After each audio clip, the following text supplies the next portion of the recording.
মসজিদের মধ্যে আমরা বেশি স্লোগান না দিই। আসসালামু আলাইকুম ওয়া রাহমাতুল্লাহ। আলহামদুলিল্লাহি ওয়া কাফা ওয়া সালামুন আলা ইবাদিহি আল্লাযীনা ইসতাফা, আম্মা বা'দ। আউযু বিল্লাহি মিনাশ শাইতানির রাজীম। বিসমিল্লাহির রাহমানির রাহিম। ইয়্যাকা না'বুদু ওয়া ইয়্যাকা নাস্তাঈন। ওয়া ক্বালা আল্লাহু আযজা ওয়া জাল্লা ফাযাক্কির ফাইন্না যিকরা তানফাউল মুমিনিন। সাদাকাল্লাহুল মাওলানাল আযীম। الدروس الشريف اللهم صل على سيدنا محمد صلى الله عليه وعلى اله وسلم। ইসলামী আন্দোলন বাংলাদেশ কেন্দ্র ঘোষিত আজকের তৃণমূল প্রতিনিধি সভার মহতারাম প্রধান অতিথি, এদেশের লক্ষ কোটি তাওহীদি আধ্যাত্মিক জনমানুষের প্রাণপ্রিয় নেতা, ইসলামী আন্দোলন মহতারাম আমির হযরত পীর সাহেব হুজুর চরমনাই, উপস্থিত আছেন কেন্দ্রীয় দায়িত্বশীল নেতৃবৃন্দ, স্থানীয় নেতৃবৃন্দ, বরিশাল জেলার আওতাধীন বিভিন্ন থানা থেকে আগত আমার দায়িত্বশীল ভাইয়েরা, সহযোদ্ধা ভাইয়েরা, ইসলাম প্রেমিক, দেশপ্রেমিক, মানবতা প্রেমিক আমার বন্ধুগণ, জাতির জাগ্রত বিবেক, আমরা যাদেরকে জাতির ভাগ্য পরিবর্তনের কারিগর হিসাবে মন্তব্য করে থাকি, জাতির শ্রেষ্ঠ সন্তান সাংবাদিক বন্ধুগণ এবং সর্বস্তরের ভাইয়েরা, আজকে আন্দোলন, আজকে এই সেমিনার কি এবং কেন, এর লক্ষ্য উদ্দেশ্য কি, এই বিষয়ে ইতিপূর্বে বক্তাগণ অত্যন্ত গুরুত্বপূর্ণ আলোচনা করেছেন। বিশেষ করে আমার পূর্বে আমাদের কেন্দ্রীয় দায়িত্বশীল মাওলানা লোকমান হোসেন জাফরি সাহেব সহ, মাওলানা রেসার উদ্দিন সাহেব সহ, জাকারিয়া ভাই অত্যন্ত গুরুত্বপূর্ণ আলোচনা করেছেন। আমাদের করণীয় বর্জনীয় সম্পর্কে ইতিমধ্যে আমি আশা করি আমরা পরিপূর্ণভাবে বুঝতে পেরেছি। আসলে সেমিনার মূল উদ্দেশ্য হলো, আমরা প্রায় 53 বছর পরে আবার নতুন করে স্বাধীনতা অর্জন করেছি। অনেকেই বলে থাকেন এটা 15 বছর, কেউ বলে 16 বছর, কেউ বলে 17 বছর পর আমরা মুক্তি পেয়েছি। তাহলে বোঝা যায় এর আগে আমরা খুব ভালো ছিলাম নাকি? সেই বছরগুলো উল্লেখ করতে হবে না। শুধু 17 বছর 16 বছর বললে বিগত দিনে যারা র্যাব নামক সংস্থা কায়েম করে বিচার বহির্ভূত হত্যা চালিয়েছে তাদেরকে স্বীকৃতি দেওয়া হয়ে যায়। 17 বছর বলে তো এর আগে যারা র্যাব কায়েম করছে, র্যাব তো এই ফেসিবাদ খুনি হাসিনা কায়েম করে নাই, র্যাব কায়েম করছে তো এর আগের কেউ, কি ঠিক না? এর আগে যদি স্বাধীনতার পরপরই আমরা ধরতে যাই, মরহুম শেখ মুজিবুর রহমান সাহেব তিনি বাকশাল কায়েমের মাধ্যমে প্রায় দেশের যুবক সহ 30,000 মানুষকে গুম করেছে, হত্যা করেছে। ইতিহাস আমরা জানি না?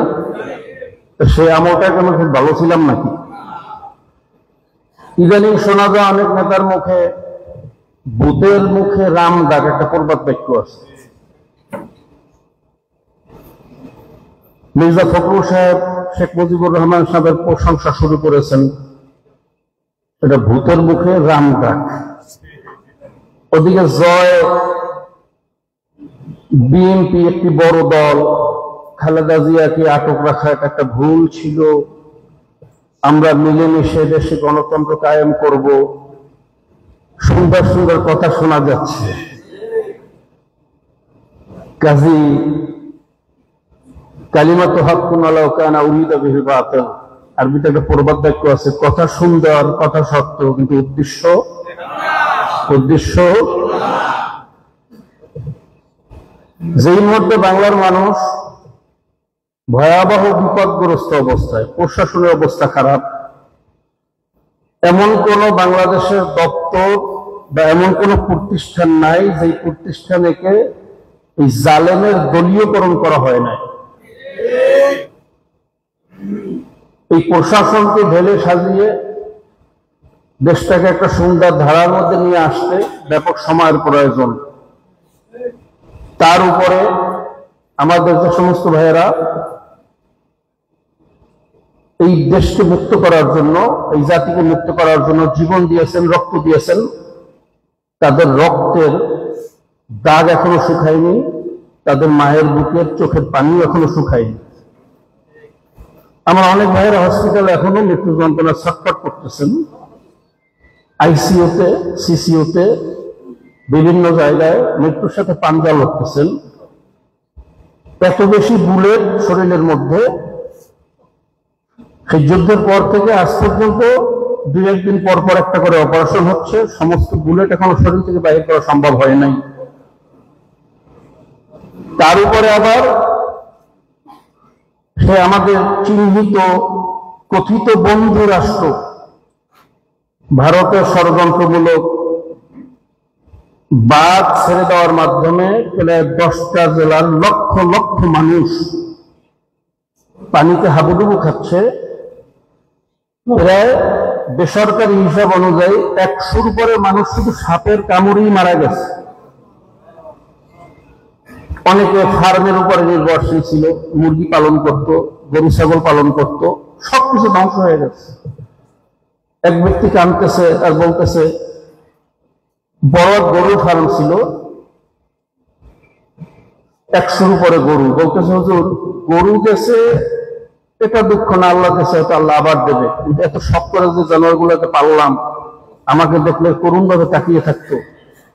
যখন শেষ মুহূর্তে আমি গলার রসগুলো কেটে তাদেরকে ছেড়ে দিয়েছি, যেভাবে পারো বাঁচো, জানি না এই গরুগুলো কোন জায়গায় কি অবস্থায় কিভাবে মারা যাইতেছে। এই কথাটা মনে হলে আমার খুব কষ্ট লাগে। ঠিক সেই মুহূর্তে দাবি আদায়ের নামে গতকালকে যে তাণ্ডব চালিয়েছে, গ্রামে কথা আছে, ঢুডু খেলা না, জব্বরে ঠ্যাং ভাঙা। ঢুডু খেলা উদ্দেশ্য না, উদ্দেশ্য হলো ঠ্যাং ভাঙবে। তো এটা দাবি উদ্দেশ্য না, আন্দোলন উদ্দেশ্য না, উদ্দেশ্য হলে রাষ্ট্রটাকে আবার ব্যর্থ রাষ্ট্রে পরিণত করবে। তাকে ষড়যন্ত্রকারীদেরকে চিহ্নিত করতে হবে, কথা ঠিক না? ওদিকে ভারত বলতেছে বাঁধ খোলা হয় নাই, খুলে গেছে। যুদ্ধের সময় দেখছেন আমাদের দেশে তাদেরই এক, আমি বলবো তাদেরই এক পোষ্যপুত্র বলেছিল নেটওয়ার্ক ইন্টারনেট বন্ধ করা হয় নাই, বন্ধ হয়ে গেছে। ইন্টারনেট বন্ধ হয়ে গেছে, করা হয় নাই, আর বাঁধ খোলা হয় নাই, বাঁধ খুলে গেছে, অটোমেটিক খুলে গেছে। এই দুই বক্তব্য একই সূত্রে দেখা। তাই আমি সকলকে সতর্ক থাকার আহ্বান করব। ষড়যন্ত্র চলতেছে, দেশি বিদেশি ষড়যন্ত্র চলতেছে। এদিকে আমাদের দেশের কিছু তথাকথিত সংগঠনগুলো ক্ষমতার লোভে ঘোলা পানিতে মাছ শিকার করার উদ্দেশ্যে একই সূত্রে, একই কেন্দ্রে, একই ধারায় কথা বলতেছে, একজন আরেকজনের প্রশংসা করতেছে। কি কথা ঠিক না? এই কোন ষড়যন্ত্র বাস্তবায়ন করতে দেওয়া যাবে? বলে বলেন যাবে? মনে রাখবেন আপনাদের সব মায়া কান্না আর এই ষড়যন্ত্র বর্তমান যুগের আমাদের সন্তানরা এটা খুব ভালো বোঝে। যারা আমরা একটু বুড়ো হয়ে গেছে এত খুব ভালো বুঝি না। বর্তমান জমানায় কিন্তু 4G নেটওয়ার্কের যুগ। এই প্রজন্মকে বলা হয় 4G প্রজন্ম। এখন মুখস্থ একটা কথা বলবো আর বিশ্বাস করে হেঁটে যাবে, সেই যুগ কিন্তু নাই। বলার সঙ্গে সঙ্গে গুগলে চাপ দিয়ে বলবে হুজুর আপনার ওয়াজটা তো ঠিক নেই, উইকিপিডিয়াতে তথ্য পাওয়া যায় না, কাজে আপনার কথাটা গ্রহণ করা গেল না। কথা বলেন? কাজে 4G জেনারেশন এদেরকে ধোঁকা দিয়ে বোকা বানানো যাবে? যাবে? মুমিন ধোঁকা খায়ও না, ধোঁকা দেয়ও না। আমাদেরকে ধোঁকা দিয়ে বোকা বানাইতে দেওয়া যাবে না। সংগ্রামী ভাইয়েরা, আমিরুল মুজাহিদিন উপস্থিত আছেন। সময় যেহেতু অত্যন্ত কম, আমি লম্বা আলোচনা করব না। এই দেশের উদ্দেশ্যে, জাতির উদ্দেশ্যে, আপনাদের উদ্দেশ্যে আমাদের মহতারাম আমির দিক নির্দেশনা দেবেন। শেষ একটা কথা, আজকের এই সেমিনারের যে মূল উদ্দেশ্য, ফাযাক্কির ফাইন্না যিকরা তানফাউল মুমিনিন, জিকির করো, বারবার জিকির করো, আলোচনা করো, তাতে মুমিন ফায়দামন্দ হতা হয়। বারবার স্মরণ করাইয়া দেওয়া, ব্যাটারি চার্জ দেওয়া, এটি হলো আসল উদ্দেশ্য। কি কথা ঠিক না? স্বাধীন হয়েছে, স্বাধীনতা রক্ষা করতে হবে। ঘরে বসে থাকলে রক্ষা হবে? জোরে বলেন, হবে? প্রত্যেকের দ্বারে দ্বারে যেতে হবে, প্রত্যেকের কাছে আমাদের দাওয়াত পৌঁছাতে হবে। ইসলামী আন্দোলনের নীতি আদর্শকে মেলে ধরতে হবে, ফুটিয়ে তুলতে হবে। ঘরে বসে দাওয়াত দিলে এই দাওয়াত গ্রহণযোগ্য হবে, কাজে আমাদেরকে ছড়িয়ে পড়তে হবে। রাজি আছেন ইনশাআল্লাহ? আমি তো মনে করি শুধু টার্গেট ভিত্তিক যদি একটা কাজ করা হয়, কি কাজ? যেমন আমাদের অনেকগুলো সংগঠন আছে, ইসলামী আন্দোলন বাংলাদেশ, শ্রমিক আন্দোলন, ইসলামী যুব আন্দোলন, ছাত্র আন্দোলন, আইম্মা পরিষদ, ওলামা মাশায়েখ পরিষদ, কি আছে না? এবার শ্রমিক আন্দোলনের শাখা আছে প্রায় 80টা। তো অত বাদ দিলাম, আমাদের প্রায় এরপর আইনজীবী পরিষদ, এরকম অনেকগুলো আছে, সবকিছু মিলে প্রায় 9টার মতো সংগঠন। যদি এর মধ্যে 6টা সংগঠনও ঠিক মতো কাজ করে, যেমন এক একটা সংগঠনের মূল কমিটির মধ্যে যদি 25 জন করে ধরা হয়, তাহলে 6টা সংগঠনের মধ্যে 150 লোক। কি কথা ঠিক না? ইউনিয়নের মধ্যে আপনি একটা কমিটি করলেন, 6টা সংগঠন একটিভ ভাবে কমিটি করলো, ইউনিয়ন কমিটিতে কয়জন? কথা বলে না। ইউনিয়ন আবার ওয়ার্ড কমিটি করলো, ওয়ার্ড কমিটিতে কয়জন? কথা বলেন। ওয়ার্ড আবার মহল্লা কমিটি করলো, মহল্লা কমিটিতে কয়জন? তো যদি এরকম ইউনিয়ন, ওয়ার্ড, মহল্লা পর্যন্ত শুধু কমিটিটা গঠন করা যায় ঠিকঠাক মতো, আমি তো মনে করি অন্য দলে যোগ দেওয়ার মতো লোক তালাশ করে পাওয়া যাবে। কি আমরা রাজি আছি ইনশাআল্লাহ? কি রাজি আছি তো ইনশাআল্লাহ? এই যে আমরা আজকে শপথ গ্রহণ করব, এখান থেকে টাকা নিয়াত করে বের হব যে আমাদের যে সমস্ত এলাকায়, যে সমস্ত ইউনিয়নে, যে সমস্ত ওয়ার্ডের মধ্যে, এমনকি যে সমস্ত সমাজের মধ্যে মসজিদ ভিত্তিক কমিটি করা সম্ভব, সমাজ ভিত্তিক কমিটি করা সম্ভব, আমরা সেভাবে আমাদের কমিটিগুলোকে শুধু গঠন করব। আমি আশা করি এটি যে কাজ হবে, দ্বিতীয় কাজ কোনো করার প্রয়োজন আছে বলে আমি মনে করি না। কাজে আমরা ইনশাআল্লাহ কমিটি গঠনের সচেষ্ট হব। কি রাজি আছেন ইনশাআল্লাহ? সর্বশেষ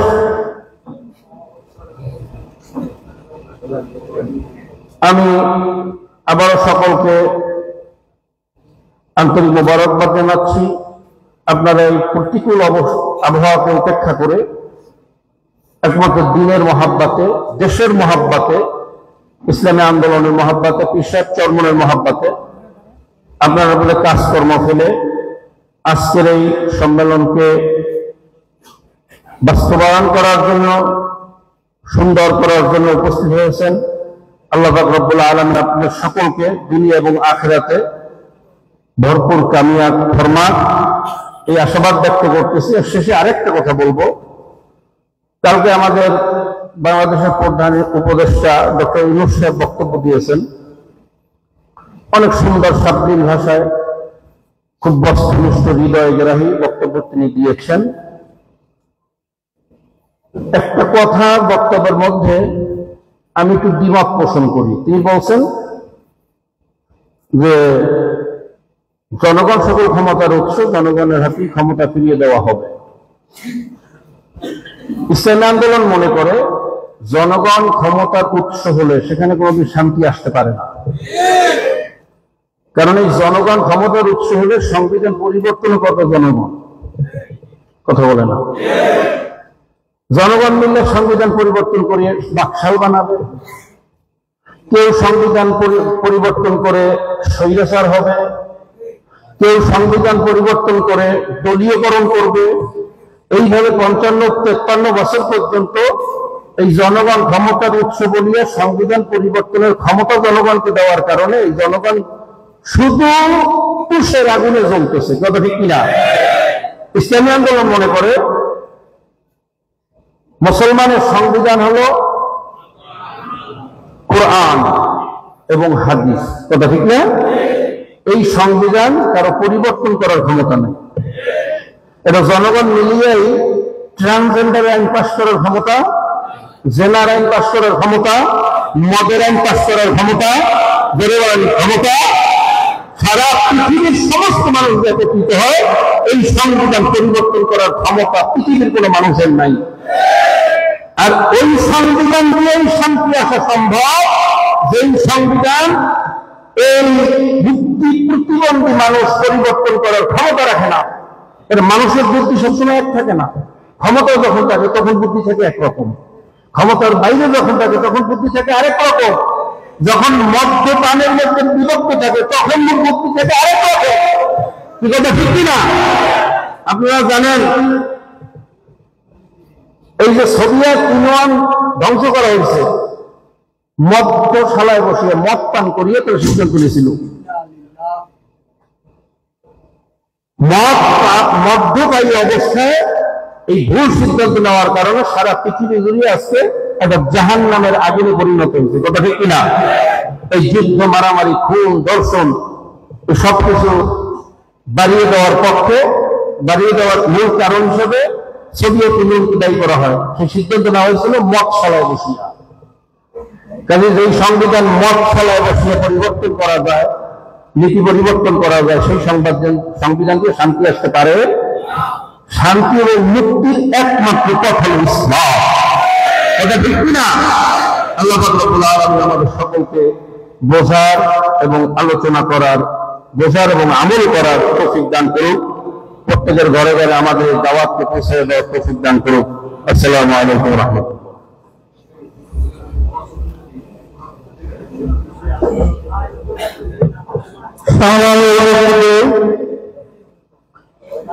তৃণমূল দায়িত্বশীল সম্মেলনের এ পর্যায়ে গুরুত্বপূর্ণ বক্তব্য নিয়ে আছেন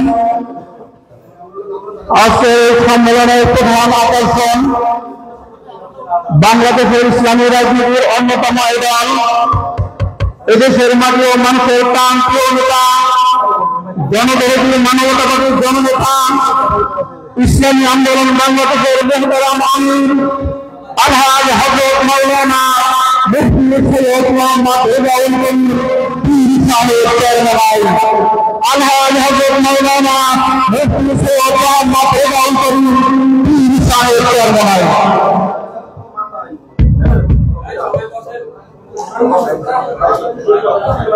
السلام عليكم ورحمة الله وبركاته.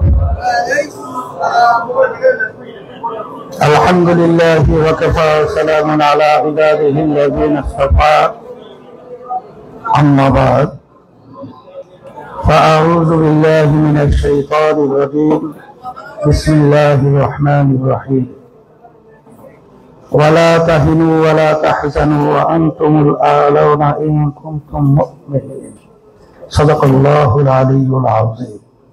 সবাই দুরূদ শরীফ পড়ি।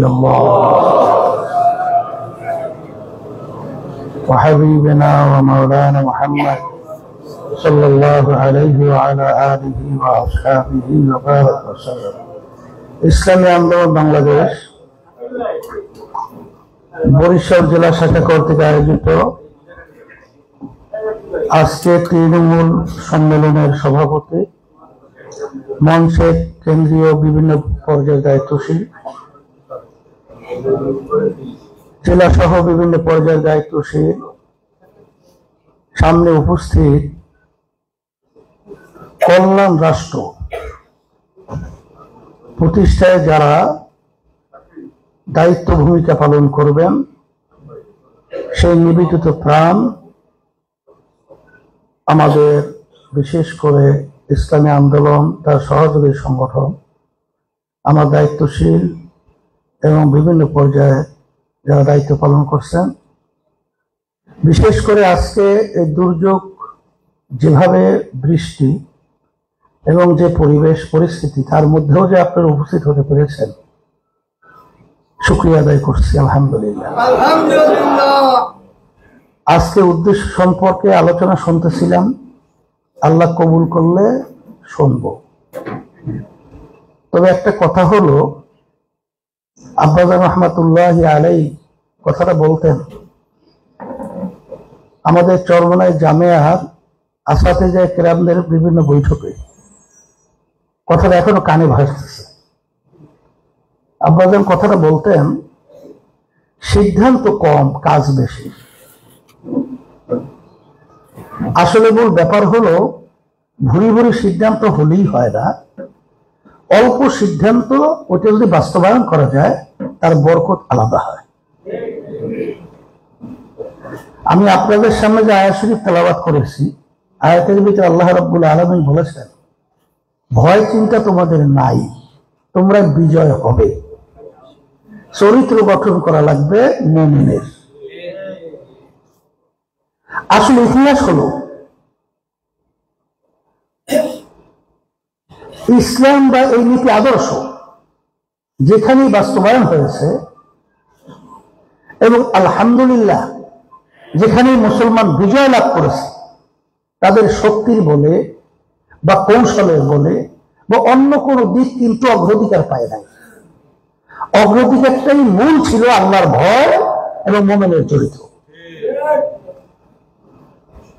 এই গুণ যদি আমরা অর্জন করতে পারি, কোনো সন্দেহ নাই যে আমরাই বিজয় লাভ করব আলহামদুলিল্লাহ।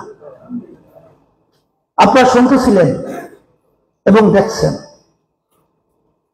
ইসলামী আন্দোলন বাংলাদেশ প্রতিষ্ঠিত করে গেছেন আমার আব্বাজান রহমাতুল্লাহি আলাইহি। সেই প্রতিষ্ঠা থেকে শুরু করা অদ্যাবধি পর্যন্ত ইসলামী আন্দোলন বাংলাদেশ তার সহযোগী সংগঠনগুলো দুনিয়ার কোনো স্বার্থের মোহে কখনই আল্লাহর রহমতে তারা বিক্রি হয় নাই, বিলীন হয় নাই। ইসলামী আন্দোলনের ভাবমূর্তি আল্লাহর ফজলে নষ্ট হয় নাই।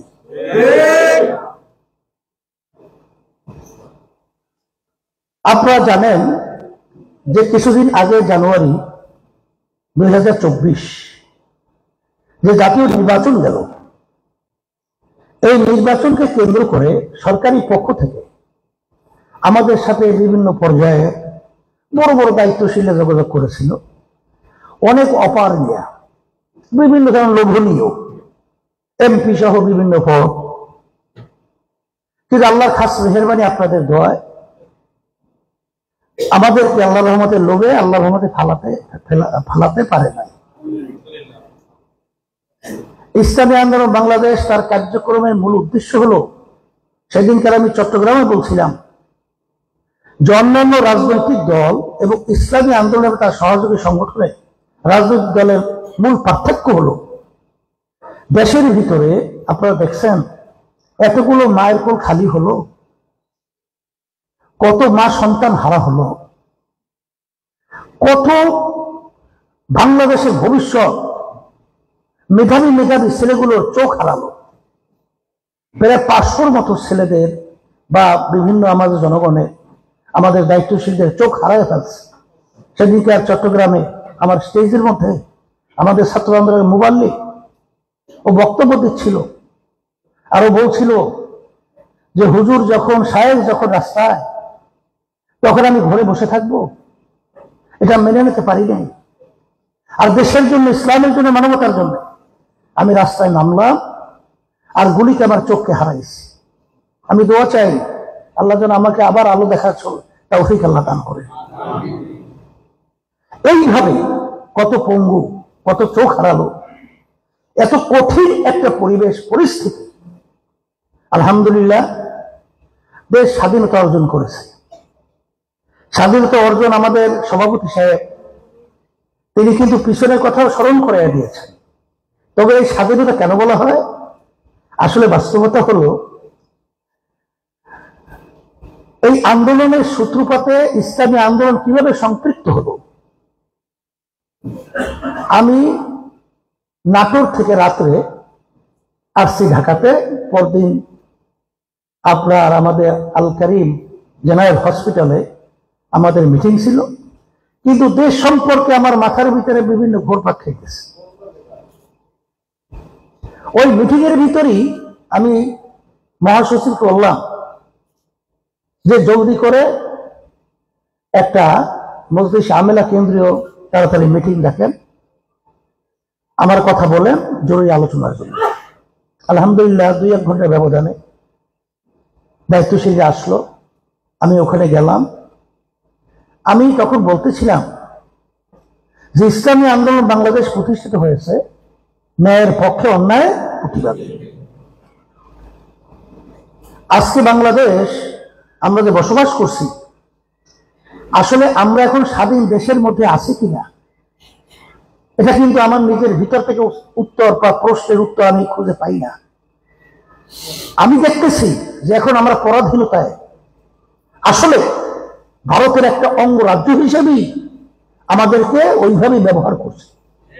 তার বাস্তবতা তো আর নতুন ভাবে আলোচনা কোনো প্রয়োজন নেই।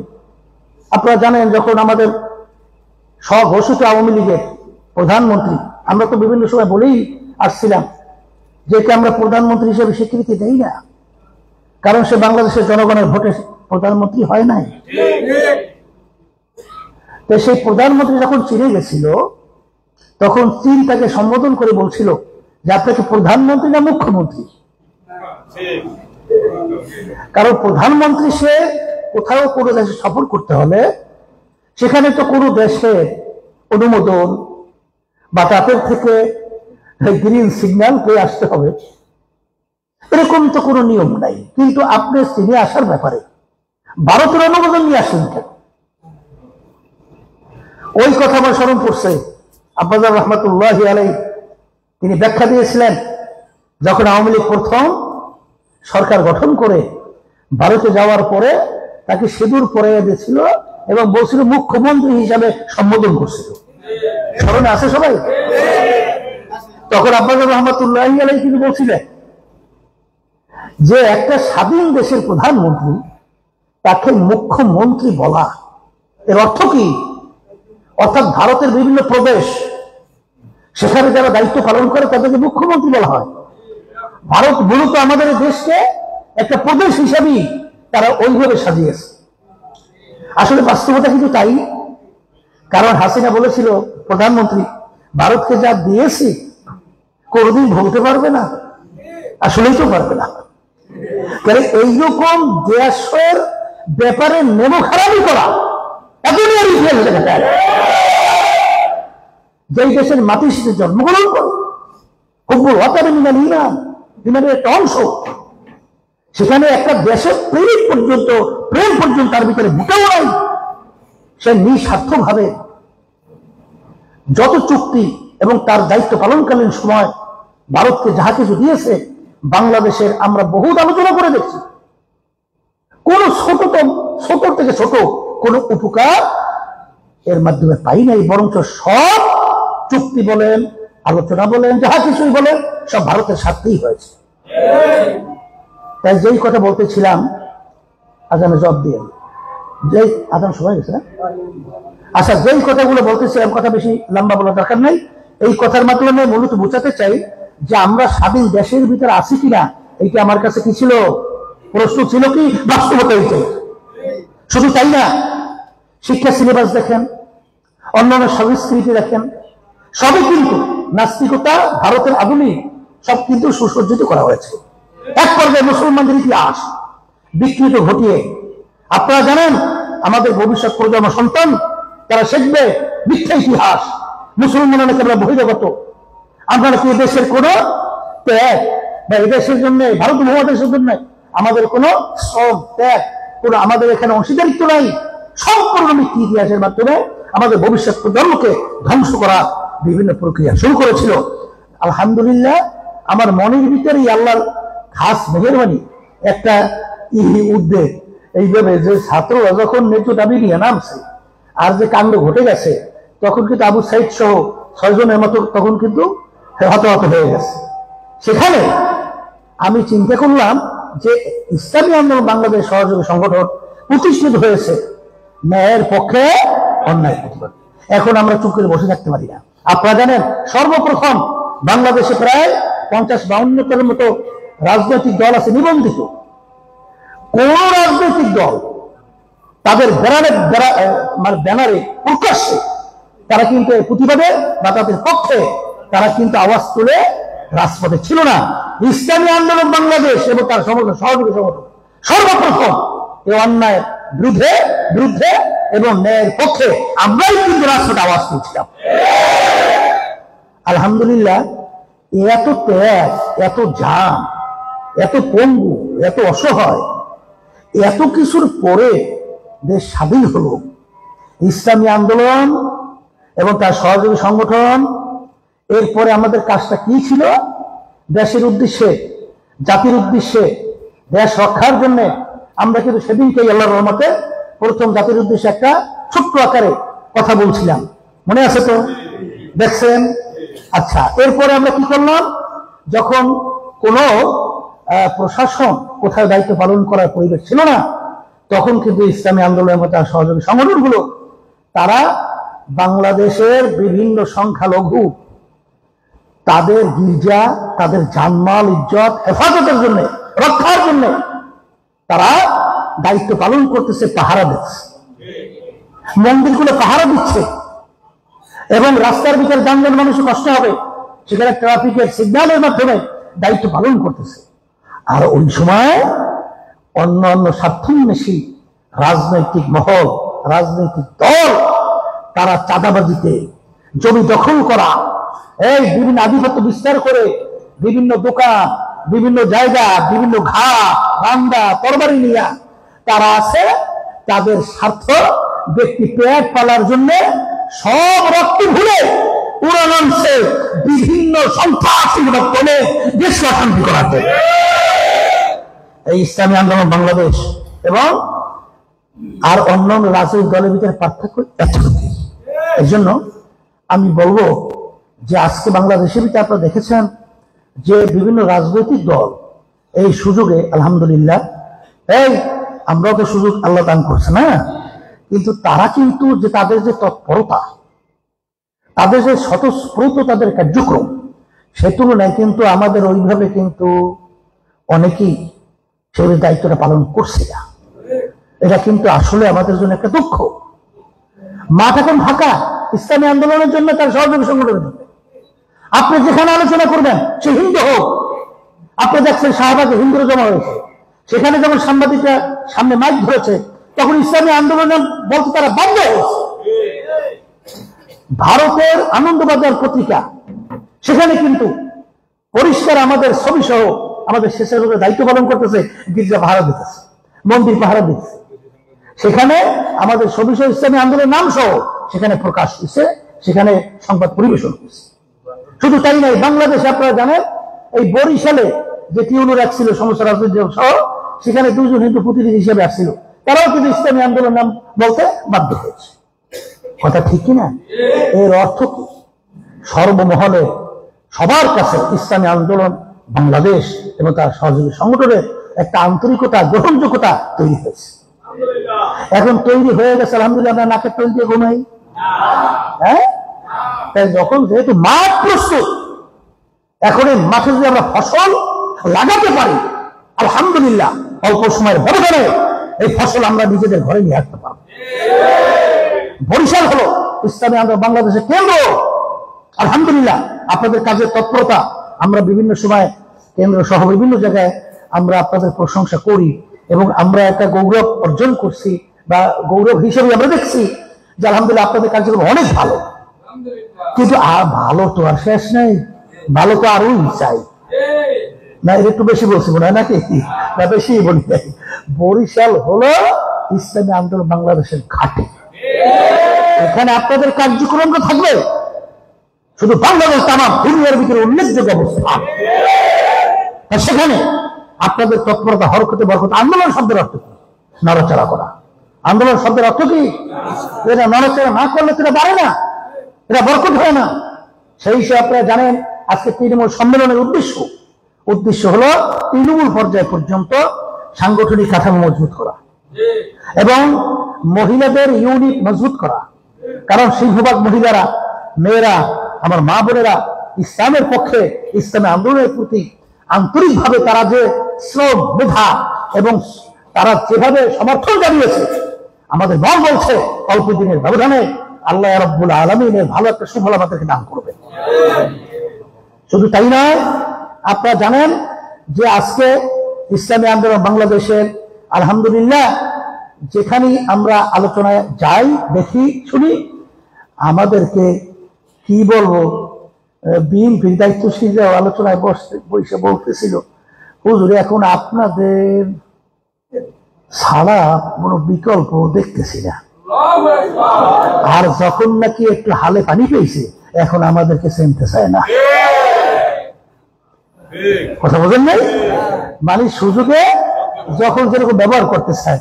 কিন্তু আমাদের চেয়ারম্যান সাহেব, সভাপতি সাহেব বলছেন এখন যুগ কিন্তু এই বোকার যুগ না, এখন বুঝাইলে বুঝলো ওই যুগ এখন আমি তাই। এখন কিন্তু ব্যাপারটা কিন্তু আলাদা, কথা ঠিক না?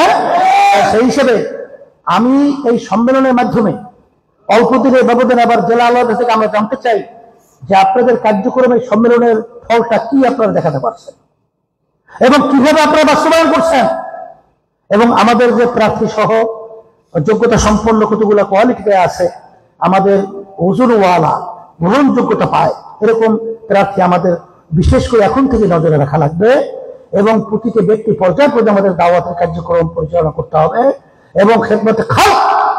আপনারা জানেন বন্যা দুর্গত এলাকায় আলহামদুলিল্লাহ আমি এই যে বলছি যে আন্দোলনের প্রতি যে আন্তরিকতা, ওই ঢাকায় বিভিন্ন জায়গায় ইসলামী আন্দোলনের ব্যানারে যখন আমরা সহযোগিতার কথা বলি অনেক দলদার হয়েছে, কিন্তু লোকজন ঘুরিয়ে এসে ইসলামী আন্দোলনের ব্যানারের সেই দান্ডে তারা সহযোগিতার জন্য ওখানে রাখে।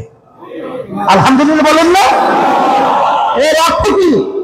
এর অর্থ নেই, তারা জানে যে জায়গায় যদি আমাদের সহযোগিতা রাখতে পারি ঠিক জায়গা পর্যন্ত এই সহযোগিতা পৌঁছবে। এই আন্তরিকতা সবার মধ্যে আল্লাহ রাব্বুল আলামিন দান করেছেন, অন্যের ভিতরে নাই। সেই সুযোগে আজকে সারা বাংলাদেশে, আমি তো পরশুদিন গেছিলাম ফেনীতে, সেখানে আলহামদুলিল্লাহ যে দুর্ভোগ দেখে আসছে ভাষায় প্রকাশ করা কঠিন। লক্ষ লক্ষ মানুষ পানির মধ্যে বদ্ধ। আজকে অনেক দেখলাম একটা ঘটনা, বাচ্চাকে পাতিলের ভিতরে রাখছে কিন্তু ফ্যামিলির কেউ নাই, সবাই মারা গেছে, বাচ্চাটা বেঁচে আছে। এই অবস্থায় আমাদের সেই যারা মানুষ তাদের সহযোগিতার পাশে থাকা, এটা দায়িত্ব আমাদের কর্তব্য আছে না নাই? সেই হিসাবে আমি সেদিকে বলছিলাম আসলে অনেকে সহযোগিতার জন্য নিজেরা গাড়ি নিয়ে যায়, আসলে এই গাড়ি খরচ করতে যাইয়া ঠিকমতো বেশি একটু সেখানে সহযোগিতা করবে সুযোগও পায় না। সেই হিসাবে আমি বলবো সাংগঠনিক মাধ্যমে যদি আপনারা এটা যদি ব্যবস্থা নিতে পারেন তাহলে সুন্দর মতো আমরা সেখানে অনেক দায়িত্বশীল, আমি আজকেও কথা বলছি, বিভিন্ন দায়িত্বশীল আমাদের আলহামদুলিল্লাহ ভালো দায়িত্ব পালন করতেছে, আলহামদুলিল্লাহ দিন রাতও সেখানে তারা দায়িত্ব পালন করতেছে এবং আমি বলছি ধারাবাহিক দায়িত্ব পালন চলবে। আর সাথে সাথে দেশকে যারা নাকি অশান্তি করার বিভিন্ন প্রক্রিয়া করছেন বা বিভিন্ন চিন্তা করতেছেন, আপনারা গ্রামে একটা কথা আছে, ওই চিন্তায় ঘুম নষ্ট করে লাভ নেই। আমরা কিন্তু এখন যারা নাকি এই দেশ স্বাধীন করেছে আমরা ঘুমাই নাই, আপনাদের ষড়যন্ত্র আমরা বুঝি। দেশকে অশান্তি করার জন্য যে ধরনের চক্রান্ত করবেন, এই চক্রান্ত এই বাংলার জমিনে ভাঙার জন্য দেশপ্রেমী, ইসলামপ্রেমী, বাংলা প্রেমী এখন আমার জন্য আমি বলবো যে বর্তমান যে অন্তর্বর্তীকালীন সরকার আছে এবং তাদের কার্যক্রম আমরা লক্ষ্য করতেছি, দেখতেছি। আর অন্তর্বর্তীকালীন সরকার যারা রয়েছেন, এই দেশের ভিতরে 92 জনের মতো মুসলমান বসবাস করে, এই দেশের ভিতরে ইসলামকে কখনোই, মুসলমানদের নীতি আদর্শকে কখনোই খাটো করে দেখা যাবে না। আপনাদের অনেক আলোচনা ইসলাম এবং এই ধর্মের ব্যাপারটা, ইসলামী ধর্মের ব্যাপারটা এবং অন্য ধর্মাবলম্বী যারা আছে আমরা বলে গেছেন, কিন্তু 92 জন মুসলমানের দেশে ইসলামী নীতি আদর্শের ব্যাপারে গুরুত্ব আমরা অনেকাংশে আমরা দেখছি না। এটা কিন্তু আপনারা ভুল করতেছেন, এই ভুলটা করবেন না। আপনারা সুতরাং পরামর্শ ভিত্তিক দেশ সুন্দর পরিবেশ তৈরি করেন। আমরা আলহামদুলিল্লাহ আশা করি ভালো কাজে সহযোগিতা থাকবো।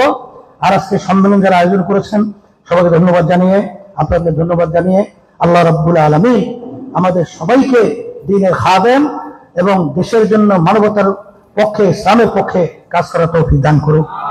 আল্লাহুম্মা আমিন। রব্বানা আতিনা ফিদ দুনিয়া হাসানা ওয়া ফিল আখিরাতি হাসানা ওয়া কিনা আযাবান নার। আল্লাহ আপনাদের জীবনে গুনাহ খাতা মাফ করে দেন, সম্মেলনকে দ্বীনের জন্য কবুল করে না, ইসলামী আন্দোলন বাংলাদেশ সহ তার সমস্ত সহযোগী সংগঠন কবুল করে না। আল্লাহ হককে আমাদেরকে হক হিসেবে প্রকাশ করে দেন, বাতিল বাতিল হিসেবে প্রকাশ করে দেন। আমাদের সবাইকে হকের পক্ষে থাকার তৌফিক দান করে। আল্লাহ যারা নাকি এই আন্দোলনে ন্যায়ের পক্ষে আল্লাহ যারা দুনিয়া থেকে বিদায় হয়ে গেছে, আল্লাহ বিশেষ করে আর যাদের ইমান সহকারে গেছে ওদেরকে মাফ করে তাদের বহিষ্ঠ বলন্দ করে দেন, আর যারা আহত অবস্থায় সুস্থ করে দেন। আল্লাহ আমাদের বড় ভাই আমাদের হযরত অসুস্থ, আল্লাহ সুস্থ করে দেন। আরো অনেকেই অসুস্থ, মাদানী সাহেব হুজুর সহ সবাইকে সুস্থ করে দেন। আরো যারা নাকি অসুস্থ আমাদের দায়িত্বশীলরা, আমাদের মুজাহিদ ভাইরা, মা বোনেরা অনেকে তো আছে, সবাই গেলেন। নিয়ত করে আল্লাহ বিশেষ করে আমাদের ডাক্তার মুক্তার সাহেব, আমাদের সেক্রেটারি জেনারেল বাংলাদেশ মুজাহিদ কমিটি, তিনি অসুস্থ, আল্লাহ তাকেও আপনি সুস্থ করে দেন। আল্লাহ অনেকে তো আছে, সবাই দিলেন এক মাকসাদগুলো পুরো করে দেন। সুবহান রাব্বিকা রাব্বিল ইজ্জাতি আম্মা ইয়াসিফুন ওয়া সালামুন আলাল মুরসালিন